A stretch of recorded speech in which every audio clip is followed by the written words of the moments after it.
Hi friends, இன்றைக்கி நம்ம சேனலில் பார்க்க போகிற வீடியோ என்னன்னா, நம்ம உலகநாயகன் கமல்ஹாசன் சார் அவருடைய அப்கமிங் மூவியான கேகஸ் 237 திரைப்படத்தை பற்றி பார்க்க போகிறோம். வாங்க வீடியோக்குள்ளே போகலாம்.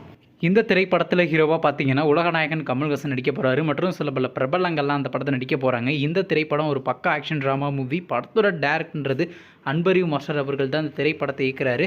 மியூசிக்ன்றது பார்த்தீங்கன்னா நம்ம ஜிவி பிரகாஷ் குமார் அவர்கள் தான் அந்த திரைப்படத்துக்கு இசையமைக்க போகிறாரு. படத்துக்கான ப்ரொடக்ஷன்றது ராஜ்கமல் ஃபிலிம் இன்டர்நேஷனல் அவங்க தான் திரைப்படத்தை ப்ரொடியூஸ் பண்ண போகிறதாக சொல்லி ஒரு சின்ன அனௌன்ஸ்மெண்ட் ரிலீஸ் பண்ணியிருந்தாங்க. கிளிப்ஸ் பார்த்தீங்கன்னா தரமாக இருந்துச்சுங்க. சரி, இப்போ இந்த படத்தை பற்றி என்னென்னு கேட்டிங்கன்னா, நீங்களாம் ரொம்ப நாளாக வெயிட் பண்ணிருந்த கேகஸ் 237 திரைப்படத்துக்கான ஷூட்டிங்கிறது பார்த்தீங்கன்னா ஆகஸ்ட் மாதத்துலேருந்து கொஞ்சம் தள்ளி வைக்கிறதுக்கு அதிக சான்சஸ் இருக்குங்க. வெயிட் பண்ணி பார்ப்போம். இன்னும் 1 or 2 வீக்ஸில் இந்த திரைப்படத்துக்கான அனௌன்ஸ்மெண்ட்றது அப்டேட் பண்ணிடுவாங்க. நீங்கள் இந்த கேகஸ் 237 திரைப்படத்துக்காண்டி எவ்வளோ வெயிட் பண்ணுறீங்க நம்ம கமெண்ட் பாக்ஸில் கமெண்ட் பண்ணுங்கள். மற்றும் உலகநாயகன் கமல்ஹாசன் சார் அவருடைய அப்கமிங் மூவிஸான அப்டேட் வேணும்னா மறக்காம நம்ம சேனலையும் சப்ஸ்கிரைப் பண்ணிட்டு மேலே உள்ள பெல் ஐக்கானை கிளிக் கொடுத்தால் கொடுங்க. பதங்க நாங்கள் போகிற ஒவ்வொரு வீடியோ உடனுக்குடன் நோட்டிஃபிகேஷனாக வரும். தேங்க்ஸ் ஃபார் வாட்சிங். நெக்ஸ்ட்டில் சந்திப்போம். பை.